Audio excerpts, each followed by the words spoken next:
sumabog. Pag-iibigan na sinubok ng panahon at pagkakataon. Pag-iibigan na naging mitya ng pagkakaisa, pagsasama at pagtutulungan ng mga mamamayan.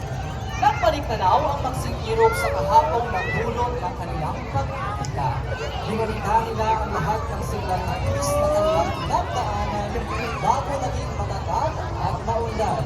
Isang araw, may mga misyonaryong Espanyol na tumawag sa susunod. Nagtanong ang mga ito sa isang mamamayan kung saan ang isang lugar. Sagot lamang ang naging tugon nito ng ibig sabihin ng kahapon ang ulo.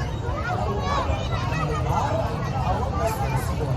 Natuklasan niyo ang lamang ang pamumuhay na pangataba nito.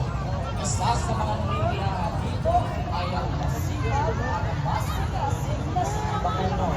Sa hirap ng buhay, itinitiis niya ang araw at malay na sa buwan upang makatawid sa mga hamon ng buhay. Ngunit, ang paunti-unting pagulad ng Sorsogon ay siya namang pagdating ng mga bagyong sumubok sa kanilang katatagan. Isang malupit na bagyo ang nanalasa sa minamahal na bayan ni Bacolod. Dahil sa malakas na buhos ng ulan, ang tubig ay umapaw at isang dalagita ang hinalo. Walang pag-aatubili ay sinagip ni Bacolod ang dalaga. Ito ay si Sorsogueña. Matapos sa gipin ay unti-unting nagkaibigan ang dalawa.